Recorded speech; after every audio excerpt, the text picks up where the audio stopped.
How did you become interested in acting so young? Because the people in our community, there was a very fine directing woman, Marion Benby, who was known all over New England.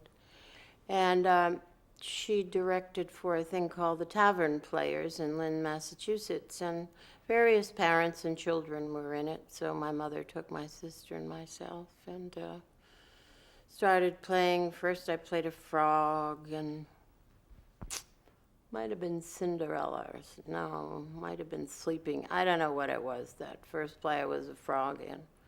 And then I was in the Bluebird. I played a little Bo Peep on a birthday cake, and I had to cry. I was good at that.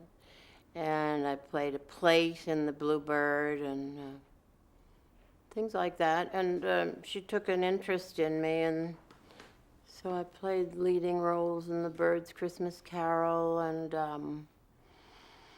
The Land of Oz, one of the Oz stories. And I worked with that company, and I also did little performances around at arts clubs and things, too. I went to Connecticut College for Women. I started majoring in English, but I had a little trouble when they were intellectualizing Macbeth and fled from the English department and was a government major. I thought maybe I'd go into politics at that point.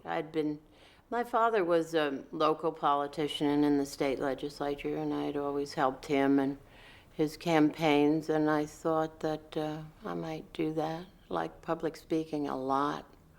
And I did things like that in school and the Maine legislature, and then I would do declamations in the Maine legislature in Augusta, Maine, and then when I was in college in the Connecticut legislature, when they had a student legislature for a day, I was always involved in everything. I've always been very active. And I remain that way. In fact, I didn't realize how active I am until just a little while ago, because I've always been active all my life. I don't care an awful lot what I'm doing as long as I'm doing something. At that time, though, it was very rare for women to want to go into politics. Did you want to break barriers, or?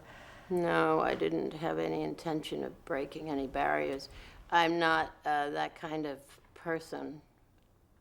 And I went 1 year to law school because I was singing with bands. And when I was in college, I was singing in bars and singing with bands. And then I thought I'd go to law school because my father and my grandfather were lawyers from Harvard. And I went to BU Law School. Speaking about breaking barriers, I went to BU Law School for a year. There were like 300 men and 2 women. The other woman was the wife of another student. So it was terrible, you know. A lot of the professors didn't even want to call on you. And I didn't mind all that. I just, they were teaching you to be a Massachusetts lawyer. And I was very interested in legal theory and constitutional law, which I'd been just fascinated with in undergraduate school. And so the next year, Harvard took women, Harvard Law School, but only in the first year. So I would have to start over again. And I thought, get me out of this man's world. I want absolutely nothing to do with it. I also didn't want to have to do with reality, the idea of, you know, all those cases you read about defending people and then they go to jail or death row or whatever. I thought, this is not something I can really handle.